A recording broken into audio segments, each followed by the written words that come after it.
Welcome back to Midnight Fright. Today we are reading a Reddit NoSleep story. Check out the author in the description.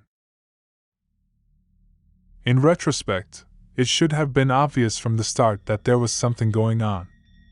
It was my first time renting an apartment, but even I thought that the landlord was eager for me to move in as soon as possible.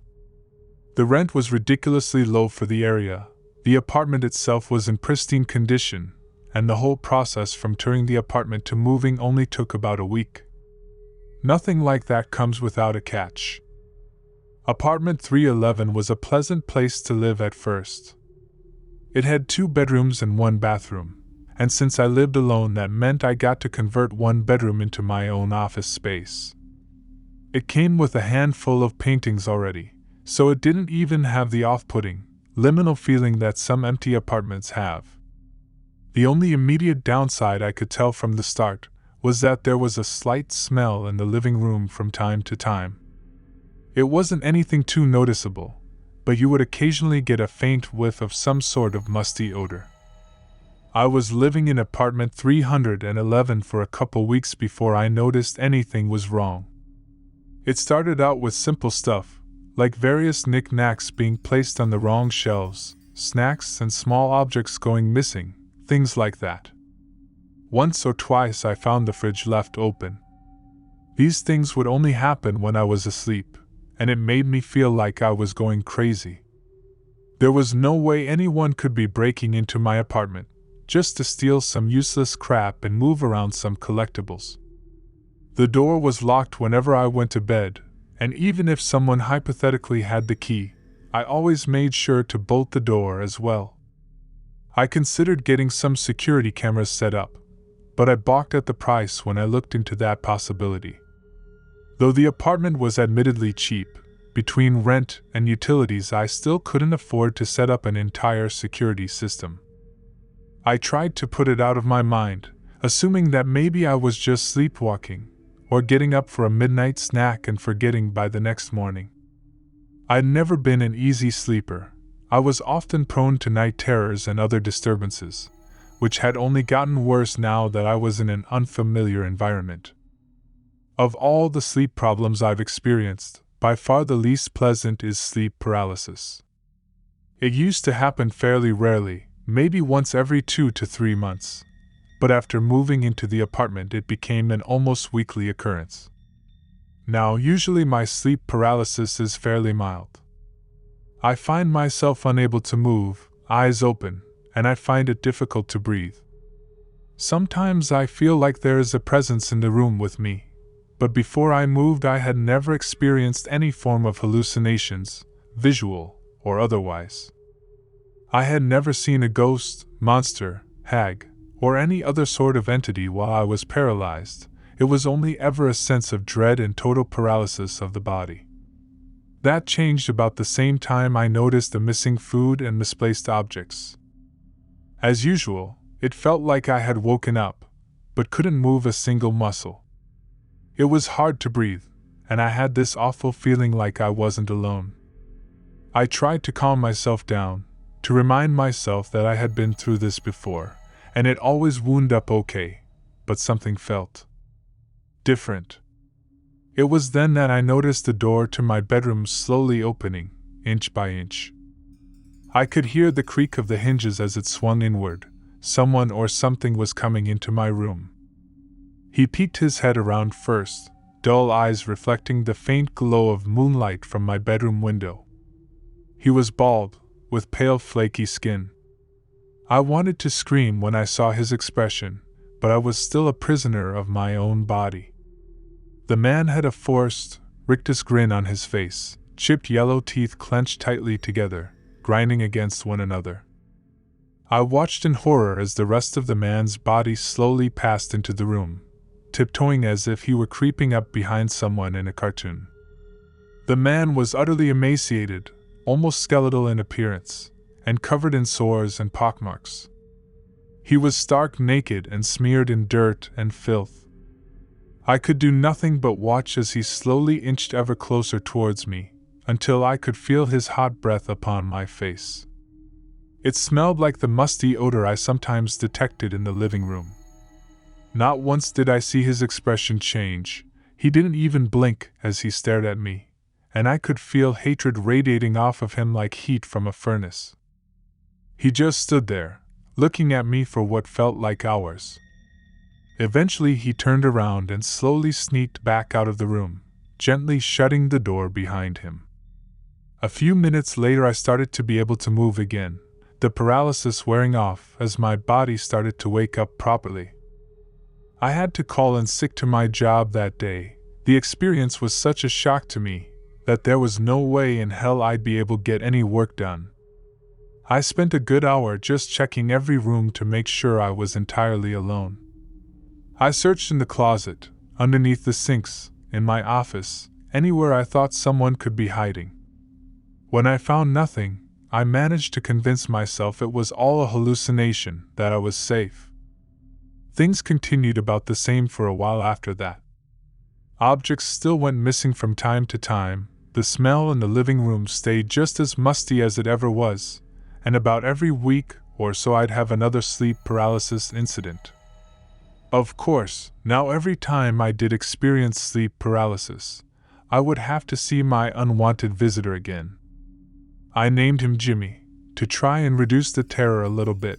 Putting a silly name to a horrifying face helped lessen my fears slightly. As far as sleep paralysis hallucinations went, Jimmy wasn't too bad once I started to get used to him. He never touched me or sat on my chest like some people's nightmares did, he just stood and stared. It was still deeply unpleasant, mind you, but I felt lucky that it was a consistent kind of unpleasantness at least. Then I found the photograph. I noticed it underneath a pile of papers while I was doing some cleaning up, a picture of two women embracing in front of a waterfall. I didn't recognize either of the women, and I assumed it must have been from the previous tenant. I texted the landlord, Greg, and asked if he still had the old tenant's phone number so I could give her a call. He obliged, and within a few minutes I was calling her. She picked up after a couple rings, sounding slightly exasperated. Hello, this is Rebecca. Who is this? Hi, my name is Flora. I'm the current tenant of apartment 311. I think that you may have left a photograph behind when you moved out. I was wondering if you'd want to pick it up. Otherwise, I could mail it to you or something. There was a long pause on the other end of the phone. Hello? I asked. You need to get out that apartment. You're not safe. I honestly didn't have any response but to laugh. Is this some kind of joke? I asked her between chuckles. I heard her sigh with frustration. It's not a joke, I'm serious. Things have been going missing, right? That got my attention. How do you know that? It happened with me too. My girlfriend and I kept noticing things being moved or disappearing while we were asleep. Little things mostly, snacks, trinkets, nothing major. Now, I never saw this, but my girlfriend swears one time when she got up in the middle of the night to get a glass of water she saw this naked man just staring at her. He was covered in sores and looked more like a corpse than a person. She woke me up and we called the police, of course, but they didn't find anything. I think. Rebecca paused for a moment, choosing her words. What? What is it? I asked, increasingly panicked. I began to worry that Jimmy was more than just a simple hallucination. I think 311 is haunted. We asked around to some of the other residents, and apparently the last guy to live there just disappeared. Our best guess is that he must have died and his spirit just never left. My girlfriend is into some occult stuff, so she tried a cleansing ritual or something like that, but it didn't work. Things kept disappearing, and eventually we just decided to move. I hung up the phone. It was rude, sure, but I was just so shocked that I didn't know what to do. At the very least, I began to understand why I got this apartment for so cheap. I found myself just sitting on the couch for a while, occasionally getting a whiff of the musty smell. I stared blankly at a painting on the wall, one of the ones which was already there when I first moved in. It depicted a woman in a white dress sitting underneath a tree reading a book. I couldn't tell what was making me so focused on it. It seemed utterly unrelated to what was happening. Eventually, I snapped out of it and went into my office to do some research. After a little bit of digging, I found out some information regarding the tenant who lived here before Rebecca, the one who disappeared. Apparently, one of his coworkers put out a missing persons report 6 months ago. His name was Michael Hansen, and I gasped when I saw a photograph of him. He looked exactly like Jimmy, albeit not so emaciated and filthy. I hastily packed some of my things and made arrangements to stay at a friend's house for a couple nights, telling them that my apartment had a roach problem and the landlord needed to fumigate it. I called into work and gave them some sob story about an uncle dying, enough to get time off for a few days. With no more distractions from the ghost of Michael Hansen, I slept soundly on my friend's couch, unbothered by any sleep paralysis. The next 2 days were spent researching. I checked out dozens of books on folklore and the occult from the local library, scoured paranormal internet forums, and even watched a few episodes of some cheesy ghost hunting TV show. I was determined to figure out a way to put the spirit of Michael Hansen to rest. The stories were all wildly different, with countless potential solutions to my problem. Some sources said salt was a surefire way to banish spirits, others said iron was a good ghost repellent, but most simply said I should give up and move. However, one myth piqued my interest. According to some beliefs, the spirits of the unquiet dead could be tied to objects from their life, binding them to the place where the object resided. If the object which their soul was bound to was destroyed, it freed their spirit and they could move on to the afterlife. I remembered the paintings.